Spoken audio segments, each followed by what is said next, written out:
Hi everyone and welcome to this panel on banking and the financial sector. We have amazing guests with us, a few extra guests as well, for your pleasure. So I think before we start this panel, it would be quite nice to know a bit about the audience. I would like to ask you to raise your hand if you work in the financial industry. Alright, okay. I would like you to raise your hand if you work in the crypto or blockchain industry. Okay. Is there someone here who doesn't really understand either finance or blockchain and cryptocurrency? Okay.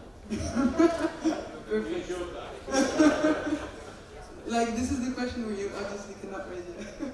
So, great. Then we will take into consideration that you are experts in those topics, and we can move on to the introduction of our speakers today. Would you please explain who you are and how your work influences, has a connection with crypto and blockchain technology?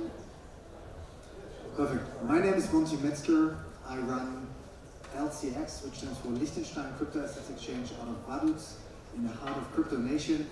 And we drive the next growth wave of institutional investors joining the crypto asset space. So the core motivation behind the company and everything we do is that we believe that also there is a downturn right now. It's a healthy way that we can actually develop the key infrastructure which is needed to get all the benefits out of blockchain and to disrupt the financial system as we know it. Hello everyone, my name is Thierry de Gorte from Jet Plus Group Blockchain Bank. I'm also partnering with Uton Bank. And as Jet Plus Group, we are specializing in organizing huge transactions with cryptocurrencies and representing Uton Bank.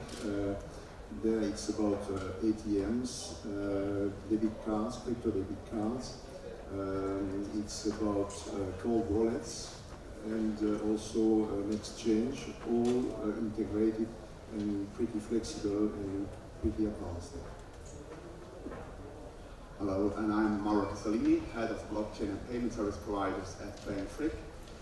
We are based in Liechtenstein and are a very progressive bank focusing on fintech and also blockchain customers, so on the professional side, so corporations, companies and also institutional clients who would like to invest in cryptocurrencies, develop solutions, so we are more or less a very essential part in this environment in Switzerland and Liechtenstein. Yeah, hi everybody, my name is Mark Bernegger. I'm originally a tech entrepreneur, moved into the crypto space in 2012, not as a speculator, but because I was interested in the underlying technology. Today I'm involved in a few projects, among others I'm in the board of Crypto Finance Group, where we bring qualified and institutional investors, mostly traditional ones, into this new crypto asset class. I'm also in the board of Falcon Bank, where we also do crypto asset management. I was one of these initiators of Crypto Finance Conference, and I have a few other hats, and yeah, the idea is also to make the whole ecosystem more sustainable and bringing more traditional, boring, conservative investors into this new fancy world. My name is Edo Cicluna. I come from the smallest member of the European Union, that's Malta, where many blockchain and other related companies say they want to locate. I happen to be the finance minister for the last 6 years, and before that I was a member of the European Parliament for 5 years, and before then I was chief of the Financial Service Authority and also non-executive director of the central bank. So my interest is policy and regulation. My name is Patrick Bond. I'm with the Financial Market Authority of Liechtenstein. I have two hats on there. My first hat is I'm responsible for the team that is supervising the banks in Liechtenstein. And my second hat is I'm also responsible for fintech and within the fintech area, obviously all the crypto and token related business models that come to us and ask for help with the regulation or for legal advice.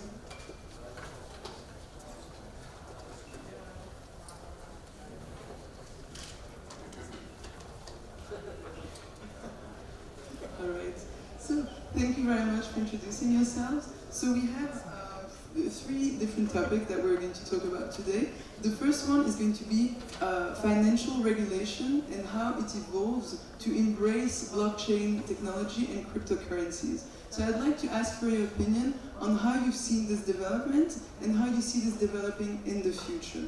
Maybe let's start with Edward, maybe, the finance minister. Ah, you have it. Perfect, perfect.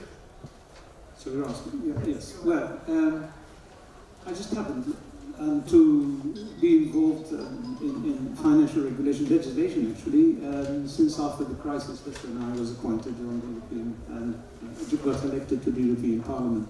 So for 5 years in the Parliament and the successive 6 years in the Council, or ECOFIN, I've just been churning out regulations, banking regulations, and similar in response to the financial crisis.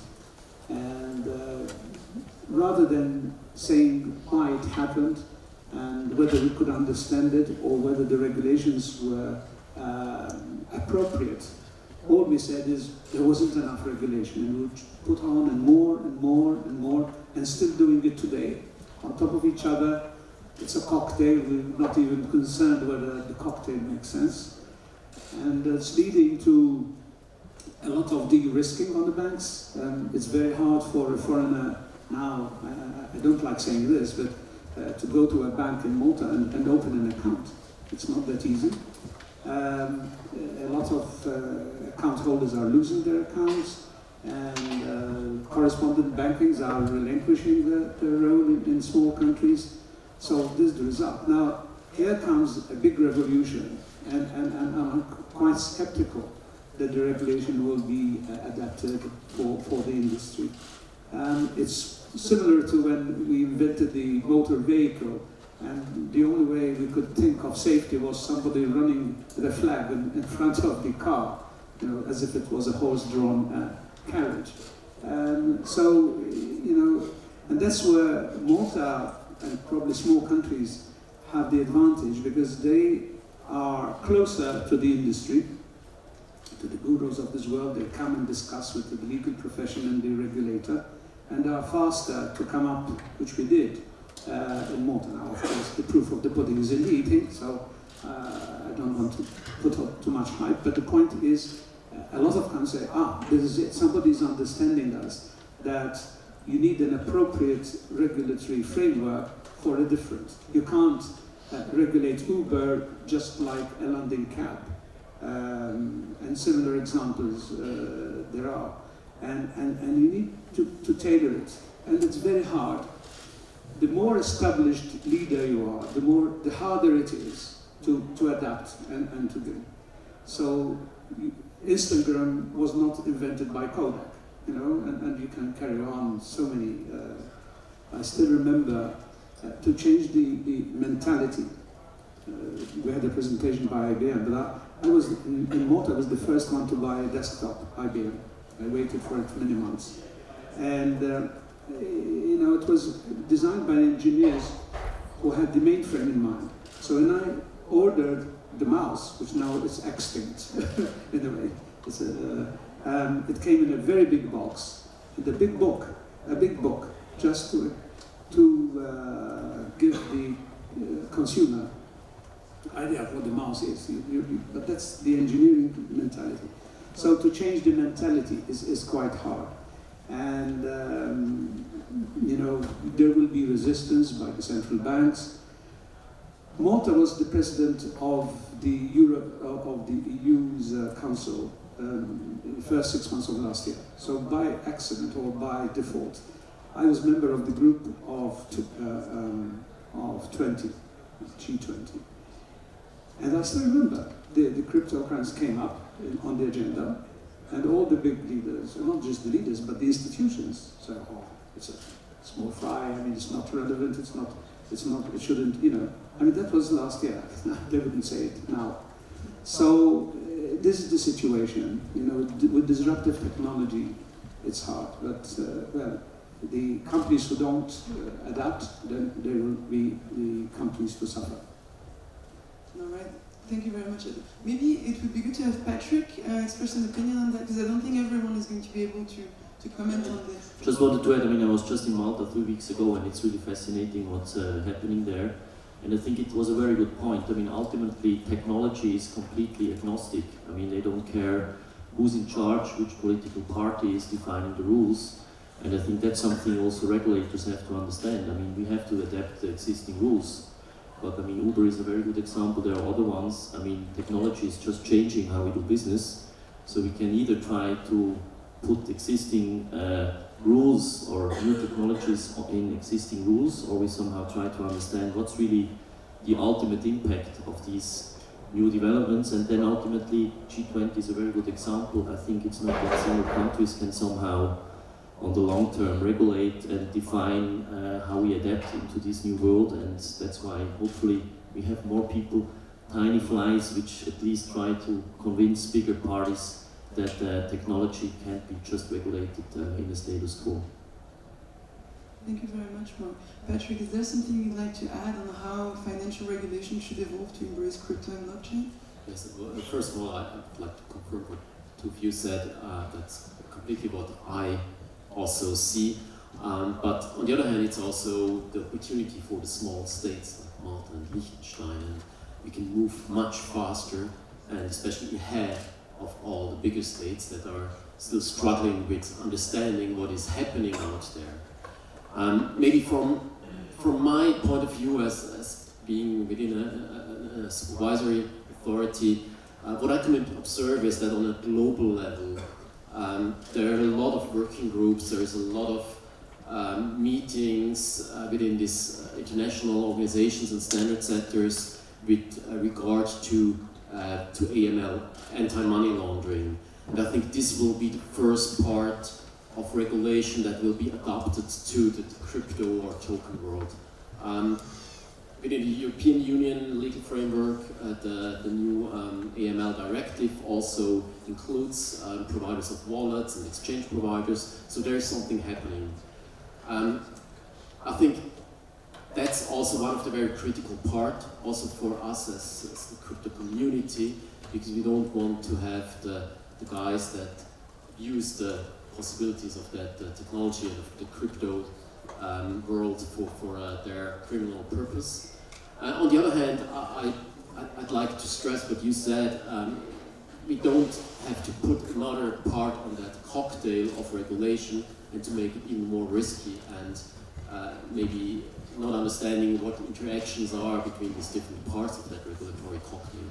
In the first step, we should try to understand how could we fit the token economy, the crypto world, into the current regulation. And I think 90% we can grab with that existing regulation. And for the remaining 10%, I think there we will have to find new solutions. A lot of the smaller countries already implemented or announced new laws. I think Malta did. Liechtenstein announced a blockchain act that will enter into force mid next year, and that should cover that part that is not already covered by regulation. Can you tell us a little bit more about the blockchain acts in Malta and the blockchain act in Liechtenstein as well? Maybe we can start with Edward. What I would like to say as well is, although the technology is changing and the regulation ought to adapt to it, the objectives will remain the same. In other words, investor protection, integrity, the avoidance of fraud and money laundering or terrorist financing. So it's with the example of the horse-drawn carriage, I mean, the safety of the driver, of the passengers, will remain the same.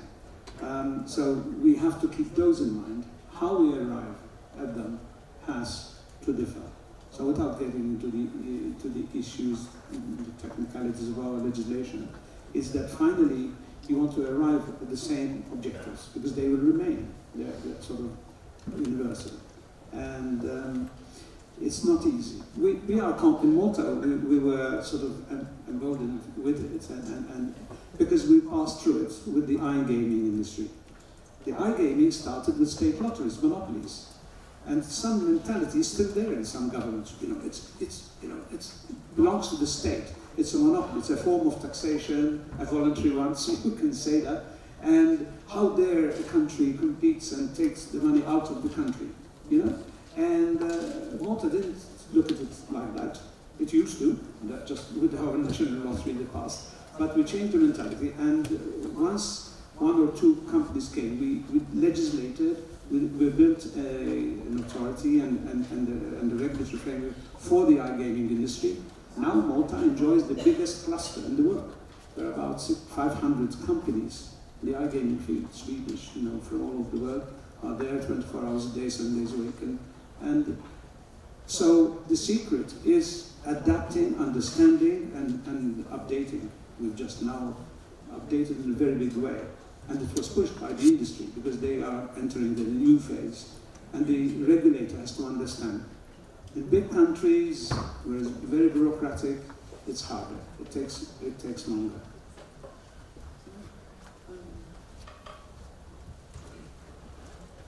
Yes, actually, I totally agree on what you are saying, and you can imagine if we are leading the world with very heavy structures like the governance and the old banking systems, if I can say so. I'm sorry to say that you have to manage the current situation like with a company, so you need indeed flexibility, you need to be very fast, reactive, and you have to be innovative and creative. And I would like to make some comparison. You spoke about resistance, and indeed if I take this in the field of climate change, it's just amazing. I'm involved in a blockchain project about autonomous smart cities called the Cortex Chain, and it's just amazing how we are told that a few years ago there was no issue with the climate change. Today everyone is agreeing on that. They say, okay, we have a big problem, we have to solve it at 10, 20, 50 years. And I would say the solutions are existing, the technologies are existing. So why are we not implementing them? It's because of resistance. And we have the same actually with the blockchain technology and the cryptocurrencies. Just let pioneers lead those discussions with lawyers, and I think that we can have solutions in no time.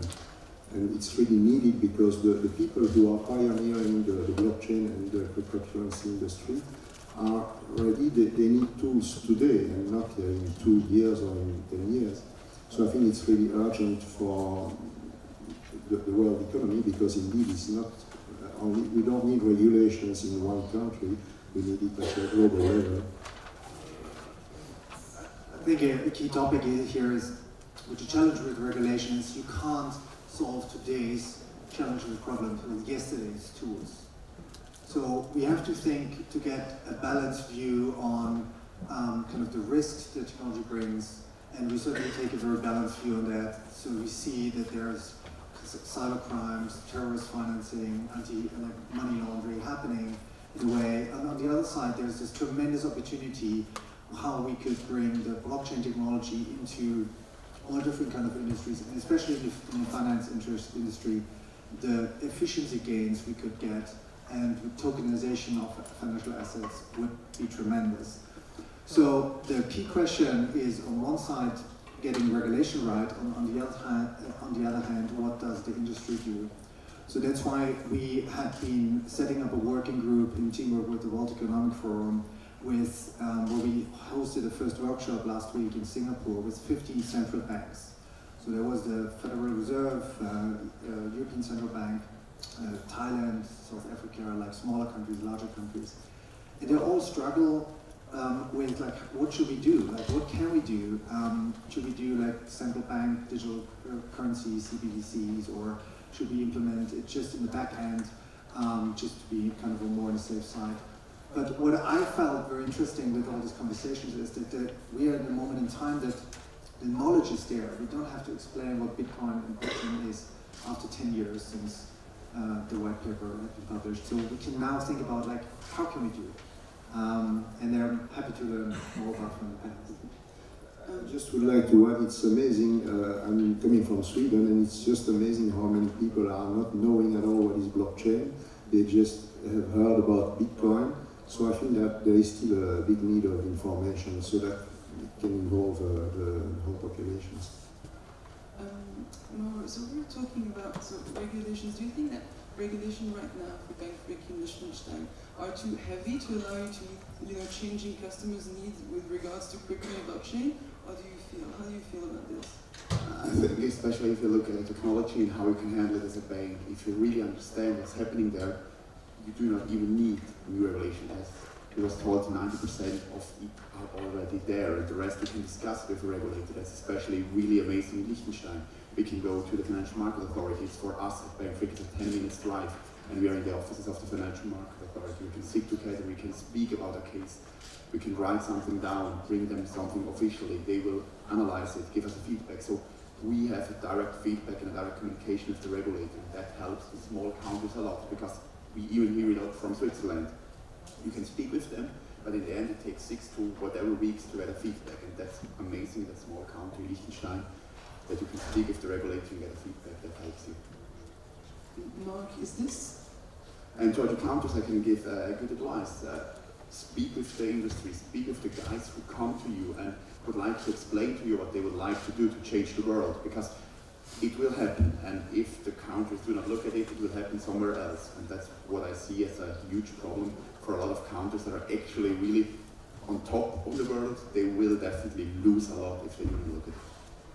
So, Mark, it seems like in Malta and in Liechtenstein, the regulators is actually listening to the industry. Do you feel the same in Switzerland? Is the FINMA listening to the industry?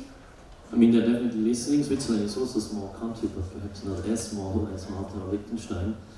I mean, I can just give you the example of I mean, in our case, we have, after 11 months, we got the first approval to get the asset manager license as the first crypto company in Switzerland. It took 11 months, yeah, it's a long time, but I think it's also perhaps a little bit a different setup, because I don't know how many banks we have in Switzerland, I mean, fully regulated banks compared to other smaller countries, so the regulator has just perhaps a little bit more things to do, but I mean, that's why I think it's great to have this competition. I mean, I'm Swiss and I try to make Crypto Nation Switzerland great and big, but ultimately, as an entrepreneur, we all go there where you have the best foundation to build a sustainable and long-term business. So that's why I think all these countries, they're somehow competing, but on the other hand, we're also somehow perhaps explaining to other countries what this technology can really enable. So that's why, yeah, it takes longer in Switzerland, but I think we're still on the good side. And ideally, we have a few examples, and honestly, I don't care if they're based in Liechtenstein, Malta, Switzerland, or wherever, where we just see that this new technology is disrupting the financial industry space, and it's really giving additional added value, more efficiency, more transparency, less fees for the middleman. And I think then ultimately, I think regulation is the base of it, but it's about the entrepreneurs really fulfilling their vision to change something to the good. So, Thierry, about this, I think you have a very innovative approach to how we can provide banking and financial services in a very entrepreneurial way. Could you elaborate on this? I'm not so sure. Let's say I'm a little bit atypical that way. So we are really working on large transactions, and the way we are working is simply we are listening to what are the needs of the clients, and we are trying to find a solution. And the solution is not always maybe like banks are providing. It's not only a one-way solution, a one-shot solution. It's sometimes articulating different solutions together. So it's really made to measure the way we are working. Did I answer your question? So, do you think that if you don't seek a banking license or more heavy regulation, you could be more efficient and agile to answer the needs of your clients? Of course, we are working with the existing regulations, what is not always easy, but at least I would say that indeed there are always good solutions for companies or for private persons also. It's just a way to work on it, to find them, and to have as much security as possible. Of course, if there was a clear regulation that was making sense, it should be easier for everyone. We are not at that point yet, so we are still working deep, digging deep. Would you like to comment on that? Regarding banks in general, I think they are the, if not one of the heaviest investors in research and development in this area. And I mean, when you look at the figures and the number of banks coming together, so that's good because they, especially on identity, on integrity of the system, payments, transactions, and so on. What they will be able is just the whole macro effect, the dynamic effect. That's unknown. I mean, this decentralization, what would happen, how it would affect consumer behavior and business behavior. So, what can be done at the moment are parts and whereby very obvious you can use it and therefore it will be efficient. But all this then will bring a big change in this do, which we unfortunately cannot see as of now how it will express itself. And that's I think that's the most difficult question to see exactly. I mean, I still remember in my country I was doing the feasibility for the mobile phone. It was a big record, Deca, bigger than this microphone.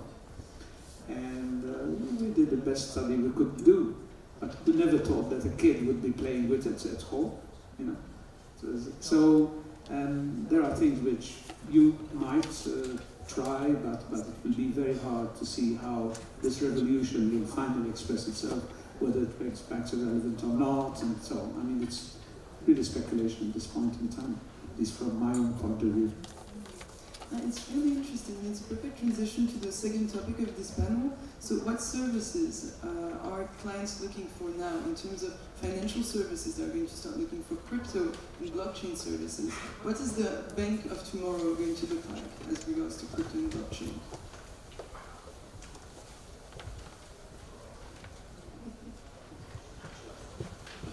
Maybe, again, from the perspective of the regulator, we got over 200 requests this year from the fintech area.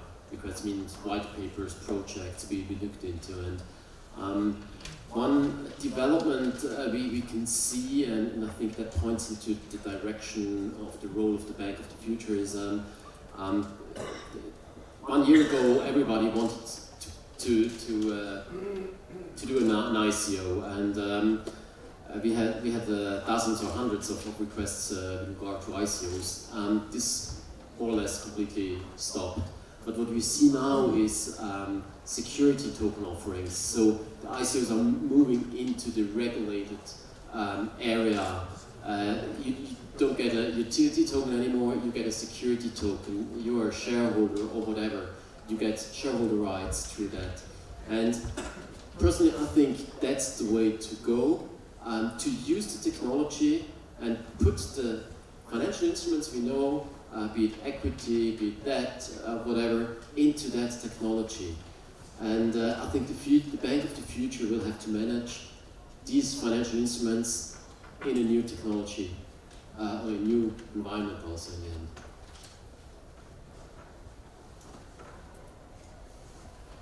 I think if you look at future banks, we do not need to speak about blockchain, we can speak about Revolut, we can speak about N26.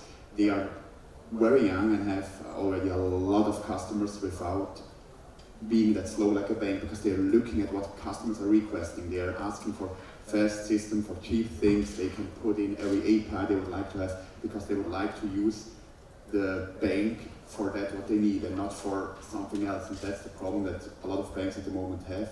They do not listen to their clients, and that's what I see as the biggest issue at the moment. So blockchain is one solution, but it will be fintech, modern banking, online banking. It's a lot of banks are still not looking at that, and that's a problem. That is, in general, if you look at the banking and financial sector, the overall market is under pressure because there's this rival, blockchain, Bitcoin coming out. Nobody really understands how powerful it could be. But if you see the technology development in the past 30 years, most of the large companies have been coming out of tech hubs like Silicon Valley, and in Asia. And if you look at the largest companies by market cap, globally 70% are US, and then there's like Alibaba, Tencent, like 30% from Asia. And Europe lost the game, basically, with the first digitalization wave. Since the SAP, there had not been like much global players.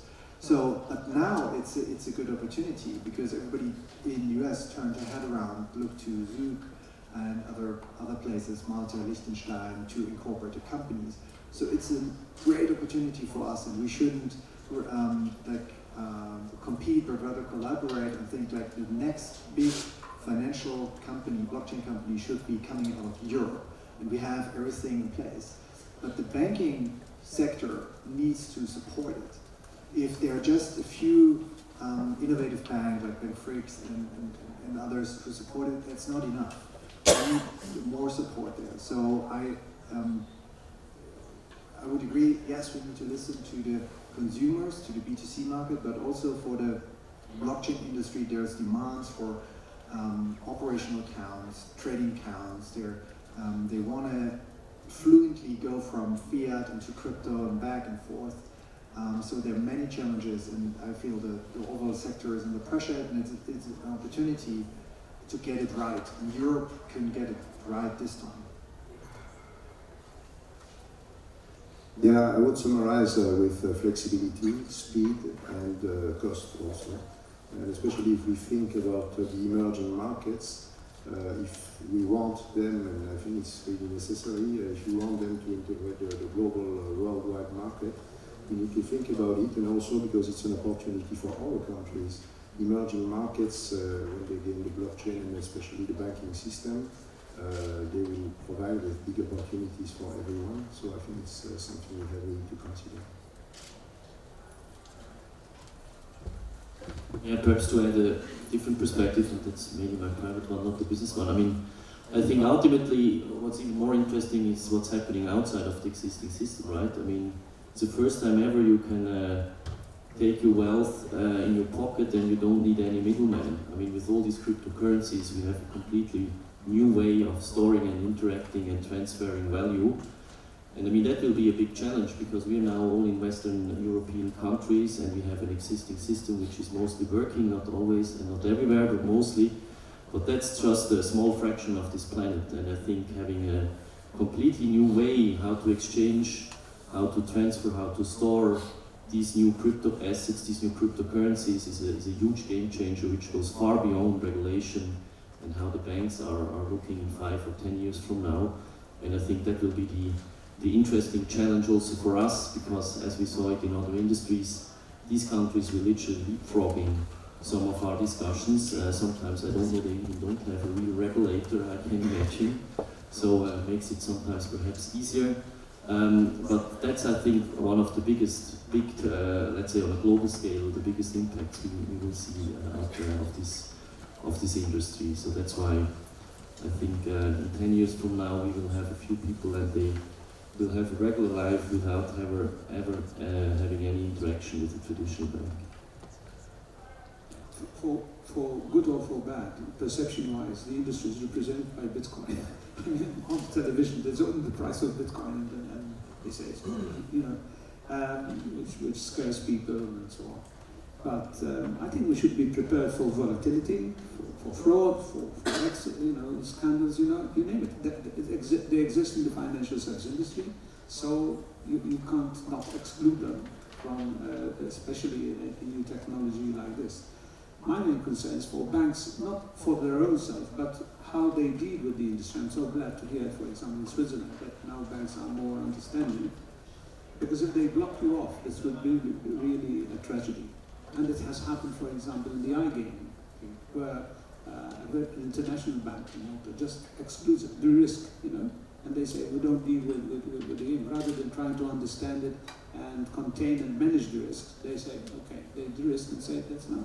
So that would create problems for jurisdictions who want to grow and for these companies to flourish. Mark, you're very involved in the banking sector in Switzerland. Do you feel like the banking sector is supporting crypto companies, the crypto industry? I mean, not yet, or not in an extent how they should. but it's changing. I mean, I'm involved in this blockchain task force by our federal councillors, and I mean, it's a little bit like you said before. I mean, you can have a fancy crypto valley in Zug and a lot of smart entrepreneurs and a lot of smart people and money and ecosystem and everything. But then when you go to a bank and you're not able to open a bank account, that's not really how it should work. So at the moment, I think they're still quite challenging, but it's changing, and I hope in 3 to 6 months from now it will be completely different. And then we have to be aware about the fact, and you mentioned it, Monty, I mean, if you have these questions in the US, it's just a different world, right? I mean, literally, there it's more about, do you have to go to jail if you do stuff like that? So we're really ahead of these whole developments here in Europe, and I also personally, I mean, if the main question is how long does it take to get the crypto banking license or whatever, I think they're still on the, at least at the moment, on the right side, because in other jurisdictions we're talking about far less relevant stuff.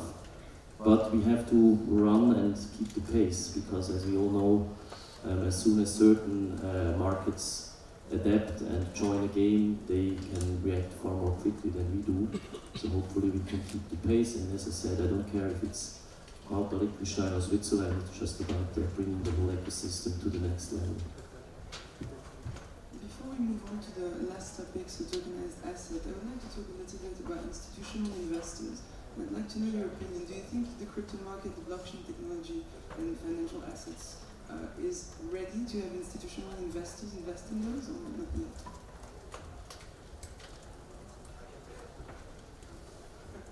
So, talking about institutional investors, I mean, they are all very interested in this space, but there are plenty of barriers that they can enter. I've been running a venture fund in the past, so I know that we couldn't invest because it was no asset class, how to store it, the custodian solutions were not there, and then also most of the investments are startups. So the asset class itself has to evolve and mature into something which is more substantial. So there, I believe we are still like very early in the development and at the beginning of a larger growth rate which will be happening due to institutional investors driving and entering the space. So if you see the current market cap of like 130 billion or whatever it is today, compared to other asset classes, stocks, currencies, derivatives, real estate, they're all much, much bigger. We're talking about trillions, hundreds of trillions of dollars. So how can these financial assets be represented in something which is much faster, quicker to transfer, which could be represented with a token? So this whole tokenization could get a lot of efficiency gains into the market, and I think everything that can be tokenized will be tokenized. Even sometimes it's not always doesn't make sense, but the institutional investors are looking for something they know, which they feel comfortable with the benefits of the new technology, the efficiency gain forward. So that's why I think that the growth can happen with the tokenization of very interesting financial assets, which investors are very happy to invest in. And, so the combination of both, that's where I see the next growth in the next 5 to 10 years, which will really disrupt the financial markets as we know it. Thank you very much, Monty. It's a perfect transition to the last topic then, the tokenization of assets. So in the description of this panel, it was written that you're going to learn the guidelines for wise tokenized asset management.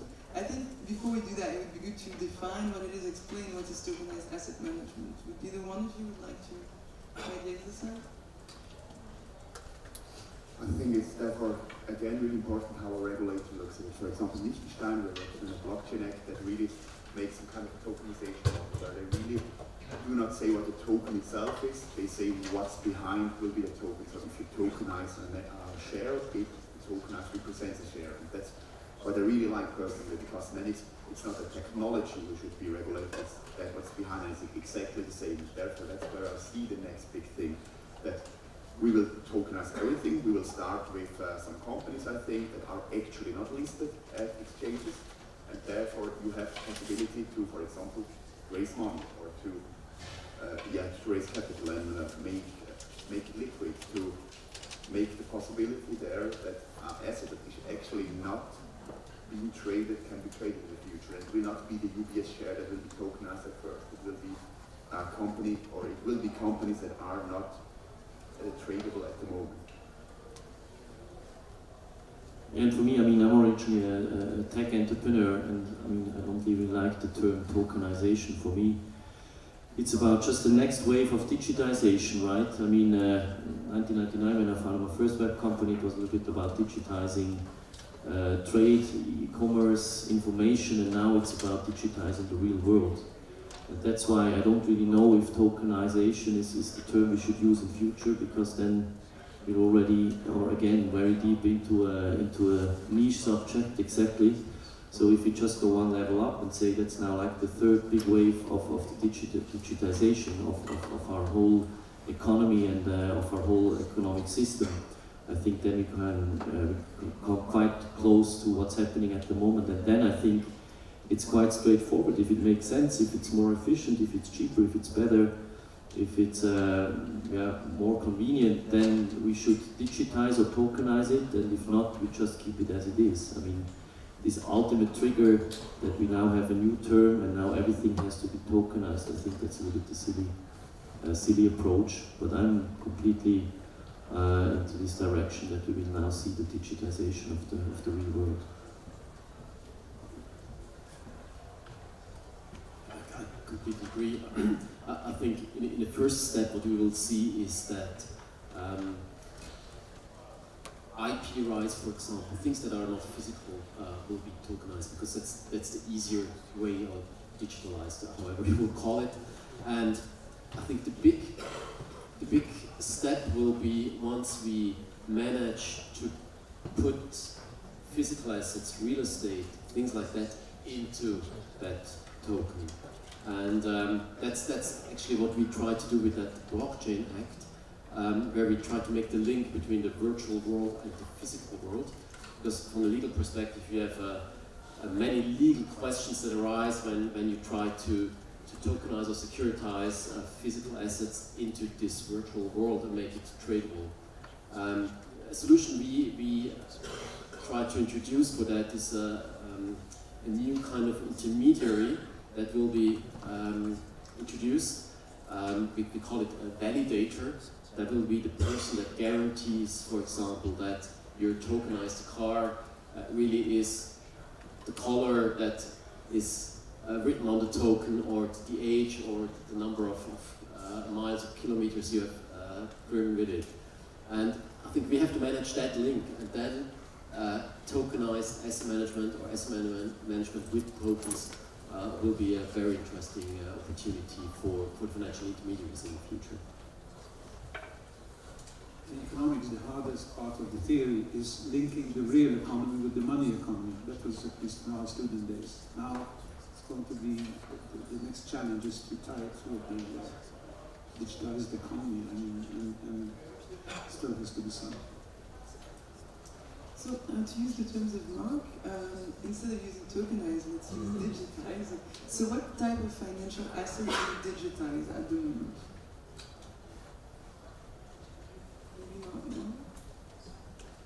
Yeah, I mean, again, everything which makes sense. I mean, when you look how stocks which are part of the ownership of a company, for example, are settled today, I mean, it completely makes sense that you somehow do the next step and tokenize or digitize it.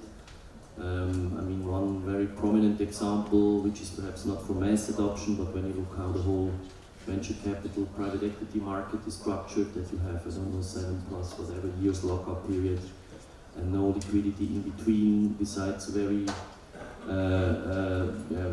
difficult secondary solutions with a lot of inefficient processes. I mean, there it also makes sense. I mean, these are both examples which are mainly based in the traditional economic system, but we can go far further. I mean, if you have, I don't know, a farm and certain rights to get the income of this farm, let's say some crop or whatever as a crop, then I mean you could also tokenize that, so you could make the whole market more liquid. And I think it's also an interesting fact that a few very high-level guys from the commodity space, for example, are now also moving into the blockchain, because I mean, big part of their gains were based by inefficiencies. I mean, that's why you see the market cap of all the Glencores and the big companies of the world. So I think if we talk about tokenizing, digitizing businesses like the commodity market, for example, I mean, this will have a huge impact on our economy, because these middlemen, which were earning a lot of the premium so far, if they're not in the game anymore, we will have a far different market setup.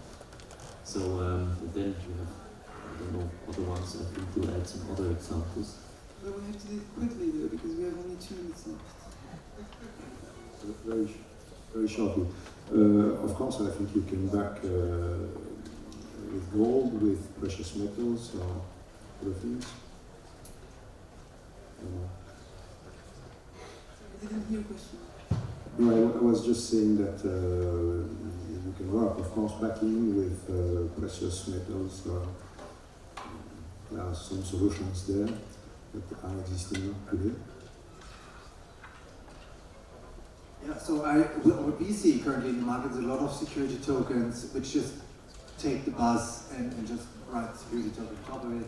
So I don't see many very good examples at the moment, but where I see the opportunity is really where financial assets which are interested for any investor to invest in, be getting the efficiency gains of a token.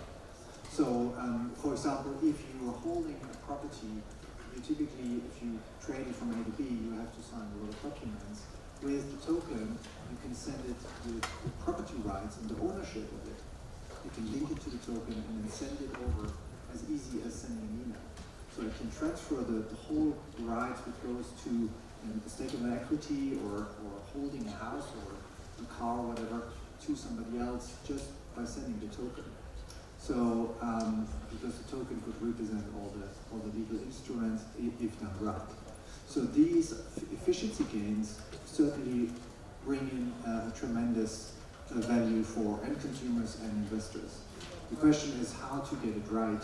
So there needs to be legal infrastructure and also the technical infrastructure, because a standard ERC20 token might not be right. So think about CryptoKitties and non-fungible tokens, ERC's standard 721, for example, where you have a token which actually is only there once globally. So this could be really representing one asset, and then you can transfer it. So it's technical challenges, legal challenges, and then on the back end, the banking infrastructure is crucial.